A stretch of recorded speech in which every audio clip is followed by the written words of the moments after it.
Hello and welcome back, friends. It is another exciting day in Empires and Puzzles, and what did it bring us this time around but a brand new portal? And this time we have the Wilderness Portal returning. I think I'm a little surprised to see the Wilderness Portal back so quickly, but it's okay. I mean, we all enjoyed the Wilderness Portal. I mean, I would enjoy it a little bit more if a quest went along with it, but same could be said for Covenant, right? So let's move on. There is a brand new Wildcat today, and it is going to be this gentleman by the name of Rawn. Okay, so the first thing I have to say about Rawn here is that whoever was in charge of his art really did not do a particularly good job sizing that head to the rest of his body. I mean, he looks like he's got this huge lengthy body, and then he's got this itty bitty little head up there. Like, I don't know what happened there, but that's clearly not size appropriate. But whatever, that's fine. Ron, you're just going to be a little bit of a tiny head. All right, so first things first, we do get ourselves the Barbarian class. It's not necessarily one of my favorite class bonuses, but it does do some extra bleed damage. I guess that's something, right? That's something. Okay, now, reminder of what we get for our family bonus. For the Wildcats family, we get a bonus for 1, 2, or 3 heroes. It will be plus 5, 10, or 15% chance to dodge special skills, and each skills dodged will hit the attacker for 100, 200, or 300 damage. So, I mean, it's okay. It's not particularly overpowered, and if you only have like one Wildcat in your team, you're only dodging at 5%, and if you dodge, you do 100 damage back to them. It's not very significant. Even if you max it out, 15% chance to dodge is at least more viable, but the 300 damage it does back is not exactly like game-changing, but even so, it's an interesting family bonus. Now, that's not really why people want the Wildcats, but this sure is. In the passives department, we get 9 lives. So 9 lives says when the character is defeated, there's an 80% chance for them to revive at the beginning of their next turn with 50% health and 80% mana. This activates up to 9 times in a battle, and each time it activates, it lowers the chance of the next resurrection by a certain percent. Okay, so this is where Wildcats get really useful, is that even if you kill them, there's an incredibly high chance that they come back. And they come back with 50% health and 80% mana. So they're basically ready to cast their special again very shortly. And this is why they get dangerous, as you can see these specials get chained very quickly if you're not careful in how you handle the Wildcats. All right, then we also get the trait Lith Frame. Lith Frame basically just means that the defense of this character cannot be altered in any way, whether it be a defense up or down or wither or stacks or anyway. The point is, it will be what it will be. In this particular case, the way they have this guy talented, they have his defense at 1605. It would always be 1605. You wouldn't be able to move that up or down at all. Now, worth noting, this guy's Aether Power is Taunt, so I'm assuming we have a Taunt. Yeah, we do. We have a Taunter here.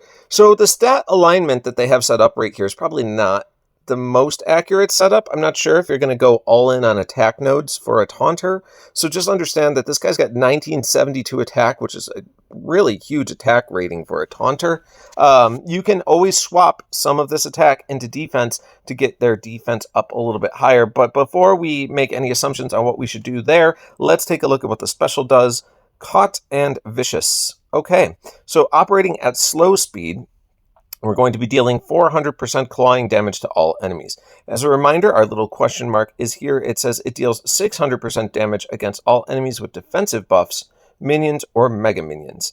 Enemies with defensive buffs, mega minions, or minions receive negative 35 defense for 6 turns. So clawing damage definitely picks on people who build defensive buff teams. You're going to do way more against those characters. So pretty interesting stuff.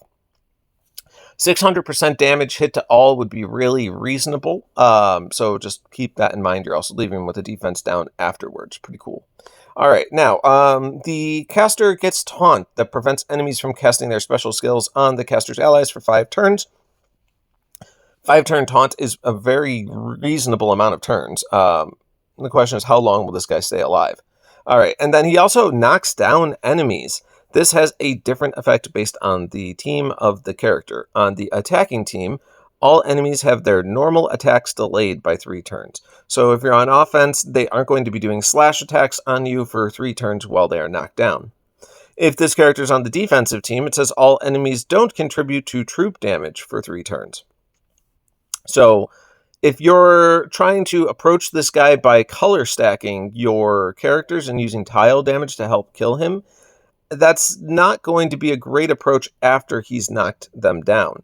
Now, that's not to say you don't have to get this guy off first, and he does operate at slow speed, so at the beginning of a lot of fights, if you can kill this guy with tile damage before he casts his special, that's very much viable. But I will point out that he is a wildcat, so even if you do manage to kill him before he gets his special off, there is an incredibly high chance that he will pop back up, and he will just cast his special. So, I mean, yeah, it's kind of annoying. So, I mean, this guy is pretty good at making tile damage less effective versus him for your defensive team.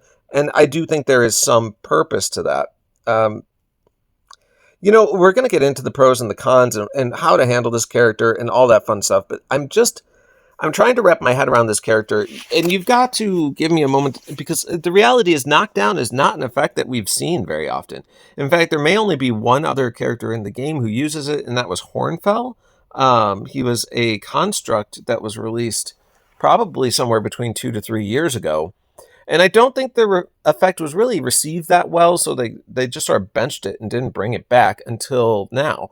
I think perhaps due to the 9 lives effect of this character, it becomes a little bit more substantial in the fact that, like, even if you are able to push this guy down and kill him, there's a good chance he pops back up and then he's still benefiting from the effect of less tile damage against him. I'm trying to figure out how you really want to use this guy. Like, do you want to stack him defensively and make him as tanky as possible? Or do you want to consider leaving some of the offense in here because he's a wildcat and will most likely pop back up to do another pretty decent strong hit to all? 400% damage to all, that's clawing damage that could go up to 600%. I mean, that's significant. Perhaps you want to leave this guy more offensively based to get back-to-back large hits to all. I'm having a hard time understanding the clear route to take with this character, but I guess maybe the promising side of that is that there are options available to you. And I think a lot of times with the Wildcats, the goal is to use them aggressively to kill your opponent and not worry so much if they die, because 9 lives will probably save you by getting them back up again. And I think if you take that approach to Wildcats, you don't necessarily want to build this guy up to be a defensive monster. You might want to continue to keep him as part of your offensive rotation. The taunt would really be more of a frustration or an annoyance, because they would then be forced to focus attacks on this character instead of perhaps some of the other Wildcats, which they'd prefer to take out sooner if you're pairing him with others. I mean, I don't know. And defensively, if you stack him up defensively, does he gain much more out of that? He might take another hit or two before he goes down, but then I just feel like it's very confusing. I do like that this guy is going to reduce the effectiveness of your opponent's tile damage throughout the course of a fight, especially if he's popping back up and casting this over and over again, and then reducing the effectiveness of your opponent's team's troop damage or slash damage. But I mean, I'm assuming it comes as a debuff, right? And knockdown it doesn't say it's non-dispellable, so they could probably like cleanse it off or whatever to fix that. I'm not as familiar with knockdown because it hasn't been used that much. But yeah, it's a very interesting character, and I am having a hard time in my own head coming up with where to give this guy a rating, because I feel like this is the type of character you need to see in action before you can grasp how he's going to work. Because on paper, it sounds like you know how he's going to function, but in a real fight, it may end up being quite different.